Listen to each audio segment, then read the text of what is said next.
Hi, hello and welcome. Welcome back to another Onkruid video. Welcome to the second and last Biters and Bullets video. I played just a little tiny bit off camera, unlocked Barbara Butcherson, the submachine gun and also the fire ability, but I haven't even used the fire ability myself because I unlocked it the last time I played at the end of my play session. We're just gonna jump straight back into Happy Smiles Village. Here we are, back at it again. You all remember what this game is about, right? I think that I need a space button to use my ability, which is the fire ability, but it is charging right now, it seems like. Okay, now we have learned everything there is to learn again, and we are just back in the groove of last episode. Some people that I know in real life that watch my videos have stated their liking, their appreciation of this game. They thought it looked really fun.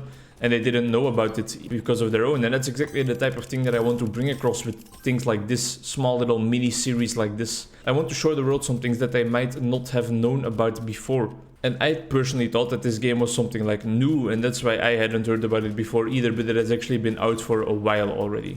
The main goal for today is of course to just get to that final boss. We don't even need to defeat it, but we need to get to it, and that will mark the end of the series. If you can really call it a series, though, I mean, it's only 2 videos, but it's a hard balance for me. I am used to making these long Let's Play kind of format videos about every single game I play. But now, when I'm gonna be playing more variety and more of these small little indie games and stuff, it's no use completing all of them entirely because that will make for dull content. I want to spruce it up a little bit, I want to diversify. And that's why shorter series or just like one-offs is better fitted for that purpose. But making a one-off video is also a bit of a struggle for me because I always want to show the game in its full potential, and just one video is not always suited for that. Imagine wanting to show what something like League of Legends or Minecraft is about, for example, and doing that in just one video. It's almost impossible unless if you record like 10 hours of footage and kind of filter all of that down into one video, but that's not what I'm gonna be doing either because that takes a lot of work and I don't have endless time, even though right now I'm still in between jobs or in between studying and having a job, so I have the time, all the time in the world, you could say.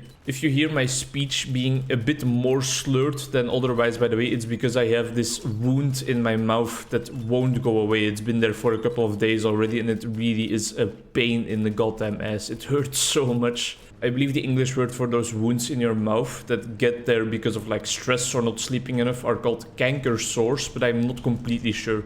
The supply box better contain something life-saving like regeneration or something. Don't really like these ones.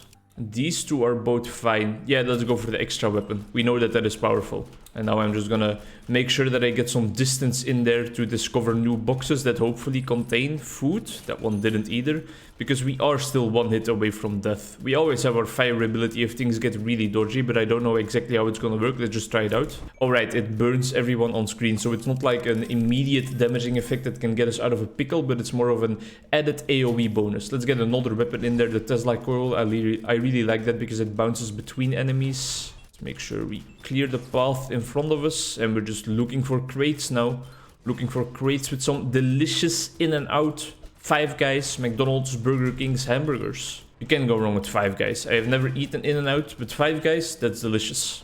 It's a big difference with something like McDonald's. With McDonald's, you can clearly see that they prioritize speed and quantity, but with Five Guys, you feel like you're actually still eating something quite fresh. And the fries, oh, you bite the fry bites back, my man. 2 respect points for everybody that gets that. It's quite a well-known reference, but it's on the older side already. I have been on the internet for a long time. Not as long as some other people, of course, because I'm still only 23 years old, but still. I've spent a lot of my life online so far, and I have the intention of continuing that trend.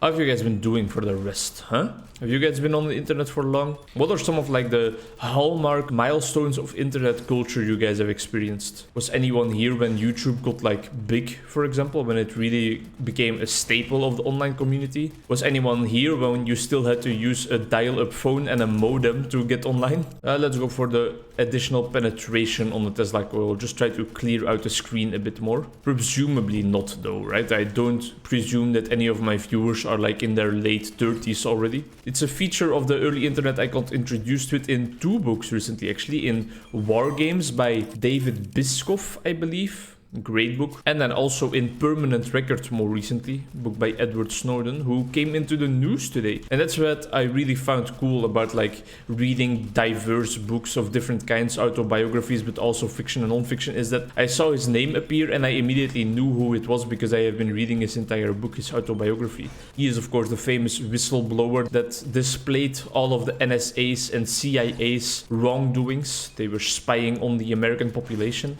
And just today he got in the news because Putin, the Russian president, whom we don't really like all that much, granted him citizenship. I don't know all the ins and outs, and then I'm not talking about the burger anymore, but I don't know all the ins and outs about what that exactly means for him, but I presume it means something like he doesn't have to stay in the embassy all the time anymore and he can just move around freely. But again, take that with a grain of salt, because I am not an expert on the situation. With move around freely, I also don't mean that he is allowed to go everywhere. He still can go back to America, because then he will probably get prosecuted and be put in jail for a couple of decades. But I meant move around freely in Russia. And now I want to try and get through there, but I am very glad I did not continue with those efforts, because that would have definitely been the death of us. I would really love some regeneration, you know, that would help us out a ton, because we are not finding that many hamburgers actually. Let's try and sneak through here, gather all the experience that we dropped with our previous passage through this area, and now we're in a bit of a pickle. Increase the drone damage, and let's hope we still have enough ammo to get through here without having to reload. We do. I wanted to get that purple piece of experience, but I decided against it. But now that I have my hamburger, I want to go back for it. I don't want to go back for it. Never mind, I'll just walk over here. Oh, shit. Holy damn. It's getting hard already. Our damage is lacking a bit. I mean, we are almost at the 10-minute mark, but it's not amazing. A hamburger is gonna help us out. I hope this supply box has regeneration or an insane damage upgrade. We have our ability ready to make sure that we are able to get this supply box right now. Try to use it when the most zombies are on screen. We can move out of the area for a little bit, move in there again for a second, and then we can just die and kill ourselves because we hate our gaming abilities. It's a Tuesday right now. The weather has been gloomy lately here in Belgium. We have just been getting constant rainfall non-stop. I guess it's great for nature, great for the plants, but it's not great for your mood, of course. Maybe I shouldn't say of course. Presumably there's some people around that don't care about the weather at all and it doesn't influence the way they feel. But I think I speak for most humans when I say that when the weather outside is grey, your mood also gets a bit grayer. It is of course a literal disorder as well.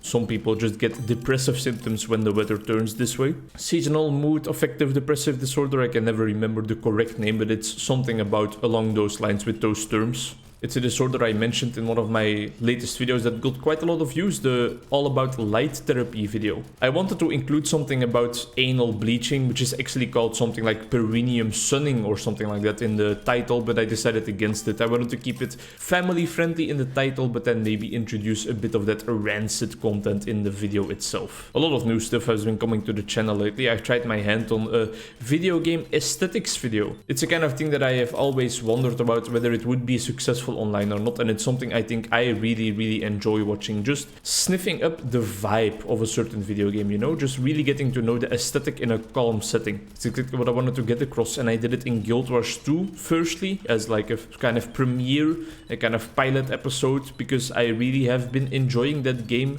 a lot lately. Really have been falling in love with it again. And then today as well, Heroes of the Storm video aired, but not one like the usual stuff where I just upload the entire game and show you the gameplay and the commentary of that entire game, but I edited it down heavily because it was also in Dutch together with some of my buddies, and I just tried to include some of the best moments. I love making those kind of high octane, zoomer humor, everything is very fast paced kind of videos, but they do require a whole lot of effort always. But I'm just always switching it up, you know. Anybody that knows JME and Skepta, and this might be a bit of a stretch of reference, might know the song That's Not Me. One of JME's bars in that song is, if they ask what music I make, turn the volume up, because that's what. And first of all, absolutely insane. That's a classic and a banger, that lyric. But also it kind of exemplifies, it kind of really brings the message across of what I want my YouTube channel to be. When somebody asks me what type of content I make, I want to answer like I make my content, you know? Not an answer that they are expecting, not something like, oh, gameplay commentaries with a bit of a chill vibe, or oh, video game aesthetics videos where I just don't talk but show what the game has to offer and how the environment looks, or oh, I make psychology videos and really like teach about the things that I learn myself. No, I want it to be like I make my videos, my own videos, the thing that I enjoy. And an important part of that approach is that the content has variety in it and that everything that I want to make, I can make. I don't have to put restrictions upon myself like, this will not fit the channel aesthetic, this will not be a successful series, this will not do any numbers. No, when I want to make something, I'm making it, and you have to deal with that. I do, however, also realize that in that approach, I am kind of already digging my own grave as well, because one of the main parts of becoming a bigger content creator is consistency, and the only consistency in my channel is being inconsistent. So that makes it hard for myself. But we have a saying in Dutch, moeilijk gaat ook. Basically, hard is also possible. You don't always have to go the easy way in life. And that's something that Nietzsche and Freud would probably also agree upon.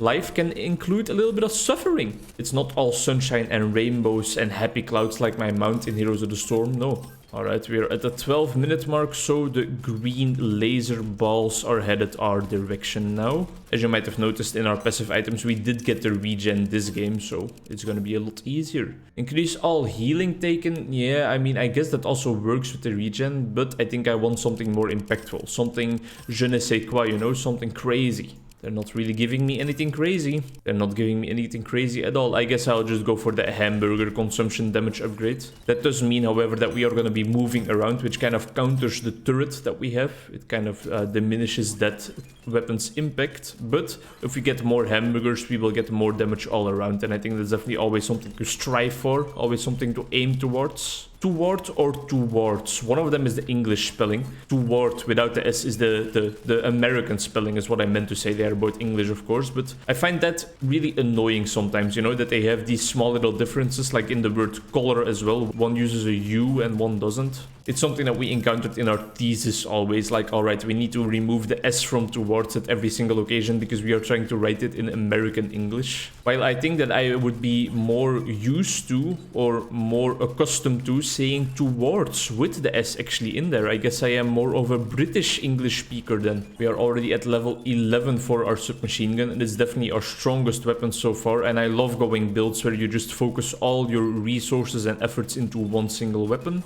But it is a weird week, you know. The academic year is starting, and as you all know, I am no longer a student, so it's no longer starting for me. There's some things I'm of course not gonna miss about being a student, like the constant stress and harrowing traumatic experiences in every single course. But what I am gonna miss is sitting in class, sitting in that auditorium and just consuming knowledge. Hamburger? No hamburger. Kinda didn't come true to me. I didn't completely realize it in its full extent that I was no longer a student until yesterday. Yesterday I tried to take the bus and my bus card that I got from my student time was declined, and I was like, oh, maybe there's a bit of a mistake, there's a bit of a fault in the system, in the public transport system in Belgium right now, and that's why it didn't work. But no, I'm just no longer a student, so that card is useless. But as a coping mechanism and also as a I won't let go and grow up mechanism, I'm going to a student coffee place later today with one of my buddies who is still studying. And I guess I'll just watch some YouTube videos, read a book, try to send my curriculum vitae, my identification and specs and all of that, to another working spot, a potential working place. Try and apply for another job is what I meant to say. And then maybe write the script for a YouTube video. I feel like we might be at the max level for our submachine gun. I haven't seen it appear in a while. Oh, right, yeah. When you get to the late game, these ghosts appear. They remind me of the ghosts that spawn when you kill the old school RuneScape boss Cerberus. Not that I've ever done it, but I've seen it on videos. And if I'm not too lazy, you will have just seen it as well. Make sure that I'm not putting myself into a pickle. I am enjoying this phase though, this phase of doing a lot of new things in my content creation journey instead of just uploading the long commentary focused let's plays. Not that I dislike that content, that's still the content I love and I want to produce forever, that's for sure. But also just like playing some diverse games and a lot of different games for a couple of episodes, maybe one or two even.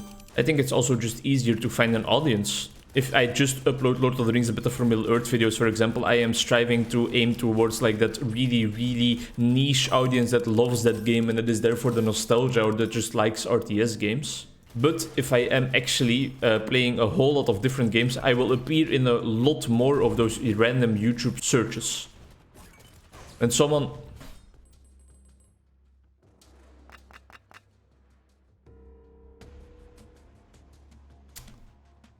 This is my last try. This game has some content in it, you know, and it's not because there is a whole lot of content in there, but it is because if you are as bad as me, you can just keep replaying it for a whole while. Eventually. I finally figured out what the star icon above a weapon means. It means that you took an upgrade for it out of a weapon crate by killing an elite, so it's probably only a one-time thing. I can get another SMG upgrade in the next weapon crate, I believe. The magnet power-up is kind of useless, no? Because, I mean, it gets conjoined into a purple experience blob either way that you just have to pick up, so just once then. So, I mean, the magnet is not that useful at all. The stepping stones, I haven't found these bad boys in a whole while. Oh, I did it, I think. Yeah, alright, now I unlocked the shotgun. I'm not gonna show that off on camera anymore. I stick to my guns. I hold my foot down. 2 videos, that's it. We have finally gotten this upgrade while there are still some monsters around, so now we can finally hear the satisfying splashes. Let's make sure we're not in the middle of it when it ends. That's nice. 8-minute mark, the ghosts are here. 6 minutes. 6 minutes. 5 minutes, and we have an elite. 4 more minutes. Come on, this is the one. 3 more minutes. We might do it right here, guys. It's a long time coming. I had to struggle and fight for it, but I feel like we are finally achieving our goals. The only problem is that only our submachine gun is really dealing damage. That's one more thing I discovered in these runs today that I maybe not like the most about this game. When you pick up a new weapon at like, even if you are already like 10 minutes into your run, it still is the very first level of that weapon. It still is like a very, very basic version of that weapon, you know? So it deals only 4 damage even when the mobs already have 200 health. And I feel like they might be better off. I know nothing about game design, so take this with the largest grain of salt out there. Himalayan salt, some of that good pink stuff, you all know what I'm talking about. But I feel like scaling it up a bit to the late game, if you actually get it at the late game, might be more beneficial. It might be more enjoyable. And it might be more balanced as well. I have never even seen these buildings before. I didn't know there was a nuclear power plant on this map. Alright, focus. Don't you dare fucking die on me right now, buddy. It's me talking to myself in the third person. Quite the sign of my mental capacity deteriorating at a rapid pace. So this has to be the run, or otherwise I will probably not make it out alive of this day. 1 more minute. 1 more godforsaken minute. I would love to go for a little defensive option right about now. He's doing it. I would have loved a little power up there to survive us, to make us survive those last couple of seconds, but a burger is fine. Let's make sure we don't cage ourselves in over here in the corner of the map, which is coming up right about now. I'm starting to recognize the scenery. I don't need money right now. All I need is my life. 10 seconds. Come on. I got this. It's your boy Onkruid. The best vampire survivors, horde survival zombie game player out there. You all watch this channel for my gaming prowess? Here we are. Take this to get to your destination quicker. I will absolutely do that. Alright, so we need to travel to the basketball court to actually battle the boss. That's interesting. And it does seem like all the ads have despawned. Alright. I can take a little bit of a breather. Is this the pizza delivery? It probably is, right? So this will give me another unlock even. Man, if this would have been a 3-parter series, you guys would have been in for a treat. Alright, come on. Woo! Come on. Our build is very much focused on our submachine gun. We also have a little bit of saw blade damage, and we have a whole lot of passive upgrades aligned. We have an array of passive upgrades. This session has been going on for an hour. I need to do this. Get to the basketball court. Come on, you little bitch. She's nasty. The basket court queen is ready to dunk. Here we go. This is what we've all been waiting for. The final boss of this prologue. And of this first map, but I think this is the only map in the prologue, so that's why I say the final boss of the prologue. No ads so far, and we are already at 3/4 of our HP bar. There are ads right now. Oh, it's a bit of a dodging fight, huh? Come on, halfway there. I feel like our submachine gun is just so overpowered, or so powerful this time around. Really focused all our build, all our resources on there. I got hit, but it doesn't matter because of the defensive items. We took a very smart decision on my part, if I may toot my own horn a little bit. And because of the fact that we are completing the game and all it has to offer right now, I feel like I am allowed to toot my own goddamn horn. Oh, that was hell. What a horror show. You survived, the city is safe, and the president thanks you. Every city has a president, of course. And that was the end of the demo. Thank you so much for watching. That was Biters and Bullets. Now I can hear you thinking like, you know, why did he know so much about the boss already? Because wasn't that his first time encountering it? And I have been lying to you guys a little bit. I'll show you right now. Thanks a lot. Bye bye. And this is then where I would show the clip of me actually beating the boss off camera already, but putting on my camera disregarding the fact that I was not recording anything, in the case that I was not able to complete the full run on camera when I was actually in the recording session, just so that I had the backup footage for that boss. And then I deleted that footage for some reason, which makes this clip and the ending of this video kinda awkward, especially with my alarm also going on in the background, like what the hell is that all about? Either way, Biters and Bullets was a great experience. Give it a try for yourself if you feel like you are into these kinds of games, because again, it's free on Steam, the prologue is at least. Thanks a lot for watching, bye bye.